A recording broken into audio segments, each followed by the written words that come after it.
Ladies and gentlemen, I've got a program of music, silent films, and gadgetry from the early 1900s. Music that you might not listen to all the time on your iPods. Silent films, I don't know if you watch silent films too often, but they're very, very educational and very interesting to watch. I've endeavored to come up with some silent movies from the very early days right up to the 19-teens. And then I'd like to take a little time to explain this Thomas Edison cylinder phonograph. And I also have over there a candlestick telephone. Can you imagine people used to call people up on a telephone like that? Amazing. We'll see if it works a little bit later on in the program. But first I want to focus on the music. Ragtime music was very popular in the early 1900s, and we have Scott Joplin to thank for writing down this music. Most of the ragtime musicians who lived up and down the Mississippi River, and by the way, they would get jobs by going on to the riverboats, traveling up and down the Mississippi River, and getting off at the different river ports and looked for work. Some of these boys were 15 years old. Could you imagine leaving home at age 15? I can't. When I was 15 years old, I was very dependent on my parents.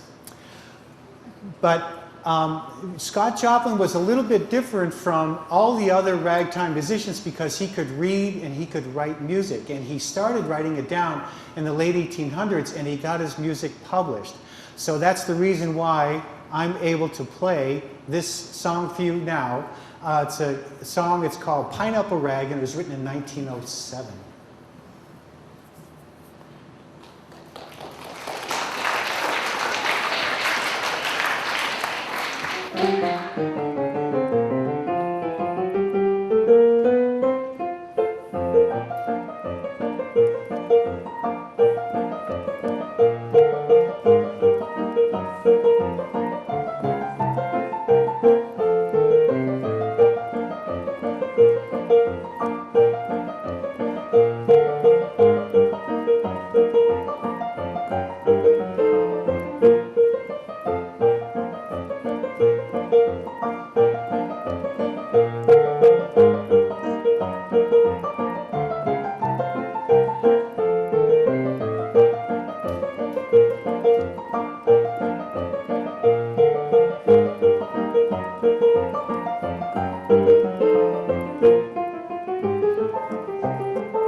Thank you very much. Now I want to bring the microphone over here and talk a little bit about this cylinder phonograph. It was invented by Thomas Edison. Now this is a 1904 version, so this is a real souped up model. The 1878 version, that was the original invention of Thomas Edison's back then. And there's many improvements to this machine. First of all, it's got a real sturdy walnut case to it. And it has this distinctive curved cover. You could actually put the cover on the base and you could lock it down. You could bring it from room to room.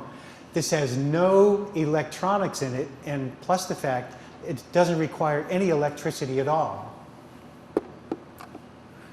It uses cylinders like this. These are the cylinder records. You've probably seen 33 1/3 RPM records or 78 RPM records, those flat records. Well, these are the cylinders that go onto this machine. And it makes a groove like this. So the patent date on this particular machine is 1904. This horn is a fairly large horn. The larger the horn, the louder the sound. Although it's not as loud as you can get some of your electronic instruments to play nowadays. Inside the case it's all mechanical. There's a wind-up thing here, and that winds up a very, very heavy watch spring in there. And what that does is it powers a set of gears and a governor that controls how fast the gears turn. And through belts and pulleys, it attaches to the cylindrical mandrel that the record goes on. It's really quite a marvel. And Thomas Edison invented it in 1878. Now, originally, he put a piece of tin foil on the mandrel, and then he put a cutting stylus on it, and then he recorded his famous words, "Mary had a little lamb." That's what he recorded. And that's what went to the patent office, by the way. Nowadays, or I should say back later, these cylinders were made out of a hard wax composition. And even later on, they were gold molded. There was a gold vapor process that created these cylinders. So they got pretty sophisticated for this type of technology. Would you like to hear it? I've got I queued up a song. It's called "Over the Waves." It's a very, very famous waltz, and it was popular back then.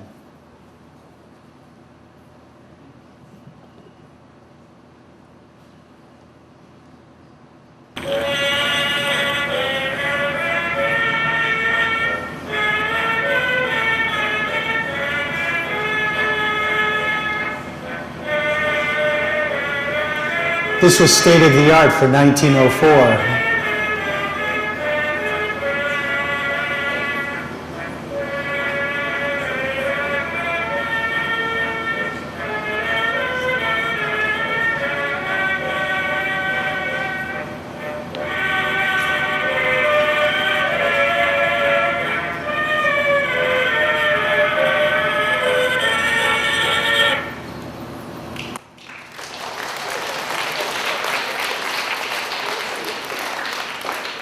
Okay, that was very, very sophisticated for 1904. People loved it. Farmers loved these machines because there was no electricity in rural areas. And you could buy a machine like this for about $20 back then. But when you take into account that our cost of living has gone up about 20 times, let's see, what's $20 times 20? 400, yes. A machine like this nowadays, or in today's time, would cost about $400. So that's a significant amount of money. And then you'd have to buy the horn, and then the wax cylinders would cost about 35 cents each. But they sold a lot of these units. They sold them like hotcakes back then, because nobody, before Thomas Edison invented this, had any way of hearing music, and they loved it. All right, so that's the phonograph. Now I would like to show you some silent films, if that's okay with you.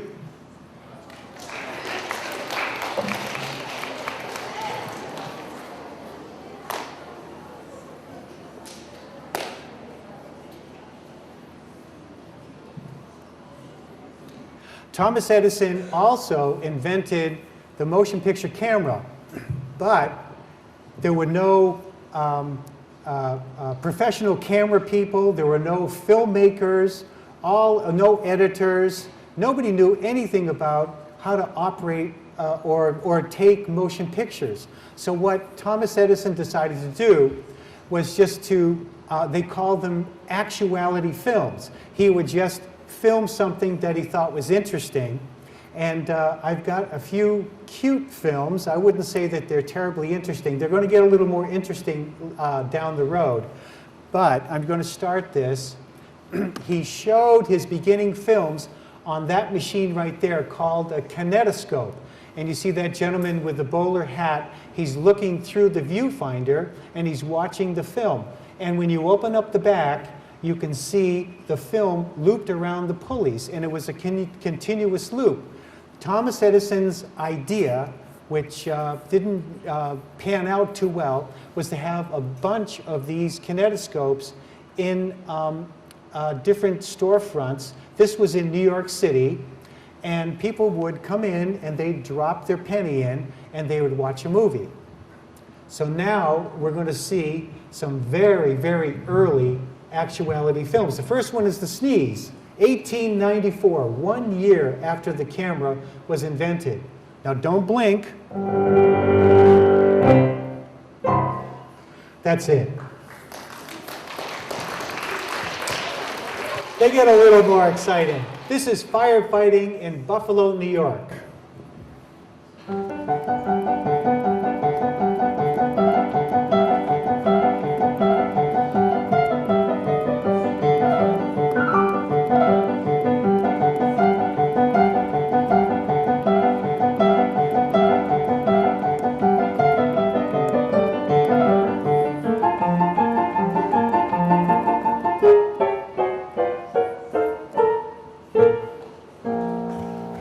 You're going to like this. This is the largest swimming pool I've ever seen.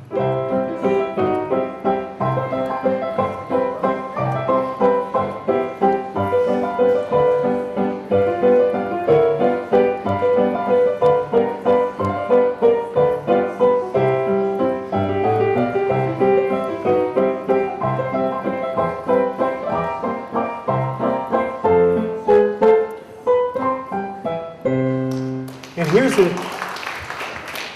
here's a street scene in Los Angeles.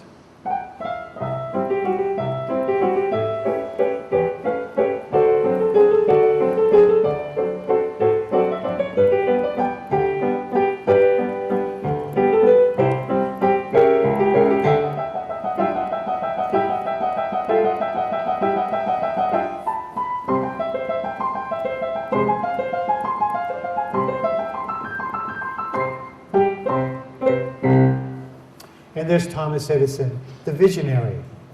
Next, what I'd like to do is to show you, they're called narrative films. And a narrative film is a film that begins to tell a story. People were watching the films that you just watched now, and in the beginning, it was a tremendous novelty, but then the novelty wore off.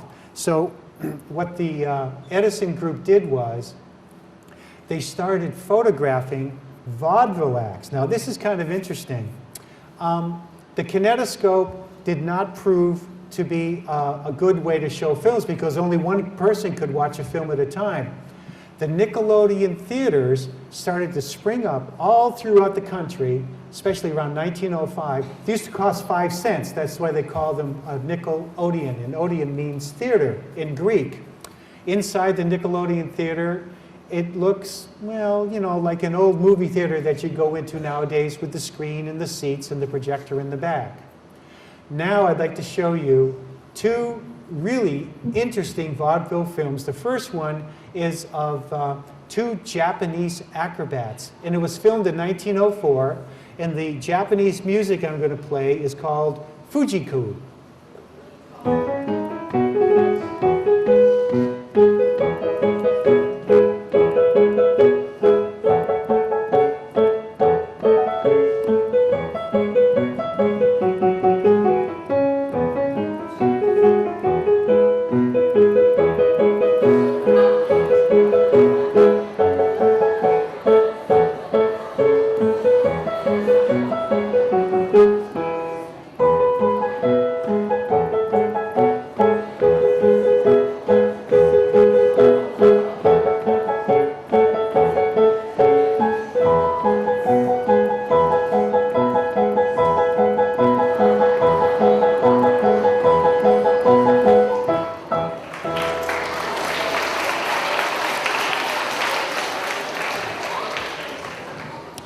Now this next vaudeville routine requires just a little bit of explanation. It's really wacky. It's called the Dog Factory, and basically, if you have a dog and you're going on vacation, you can take the dog to this dog factory, and they'll put the dog up for you for a while, and then you come back and you get your dog back. Except what they do is they put the dog in the transformator, and it turns it into sausage links, and they hang it up on the wall, and then when you come back, they grab the right sausage link, and it turns it back into a dog.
I admit that film was a little strange.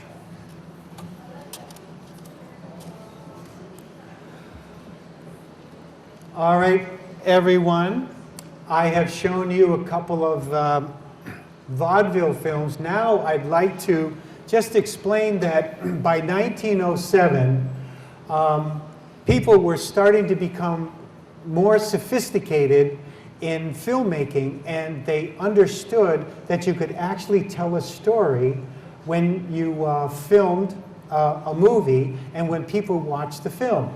Now, in this movie that you're going to watch, I don't believe that there are any subtitles or intertitles, and you certainly cannot hear the dog bark, and you can't hear the policeman shouting as they're chasing the dog. And yet, you can follow the storyline just because of the pantomime action.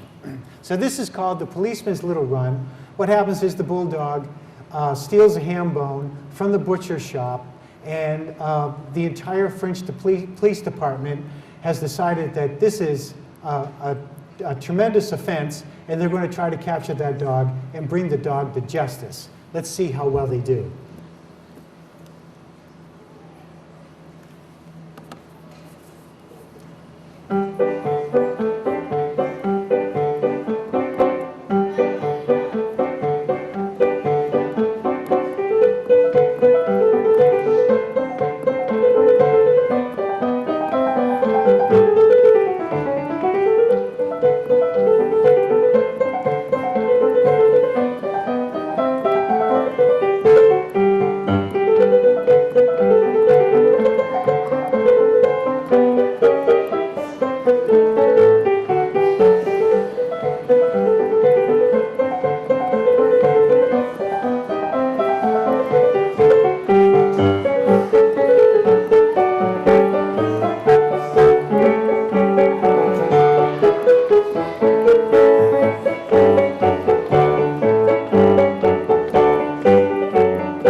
Excuse me, let me answer the phone.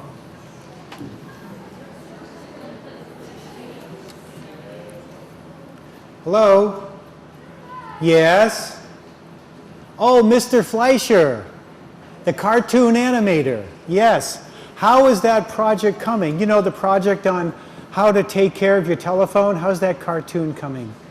Oh, it is. It's ready to show the group. All right, I'll let them know. Thank you. That's my silly way of introducing the telephone. You know, people used to use these candlestick telephones 100 years ago, and they were pretty durable, but the telephone company was getting a lot of them in repair.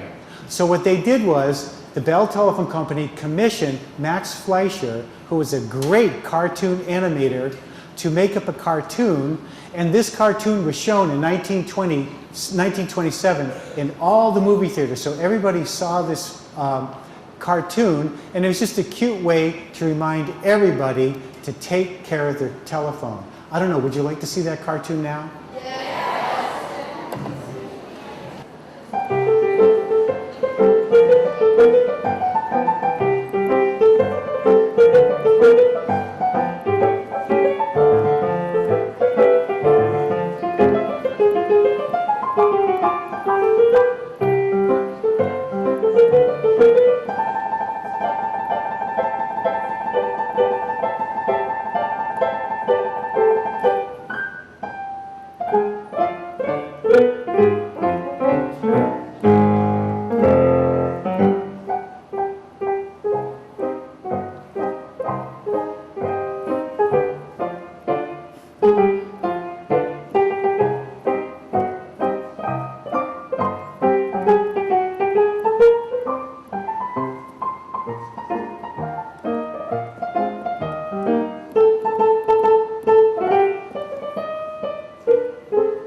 right, just for the last movie clip of this assembly, I can't let you go without watching a little bit of Charlie Chaplin. He was probably the greatest pantomime artist who ever lived, and this movie was made in 1917.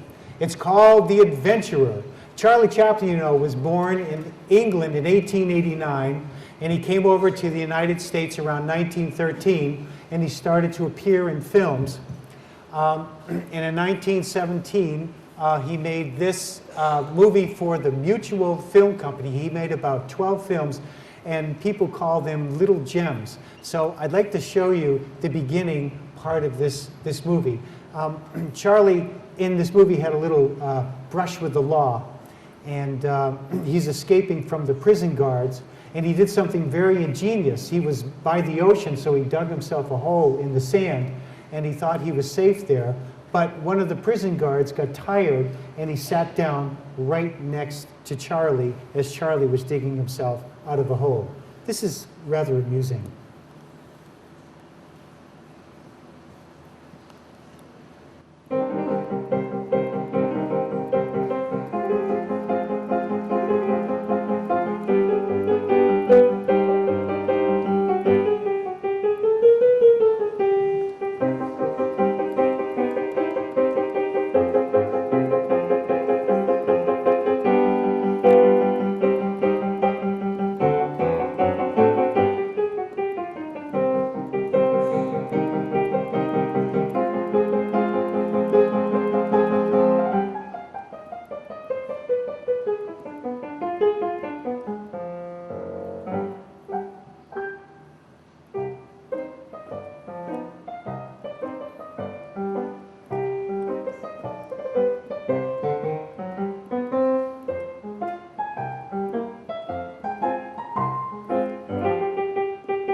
Well, everybody, that's the end of the program today. There are many, many silent films that I would love to have shown you, but alas, it would probably take about 2 years to show you the 2,000 silent films that remain.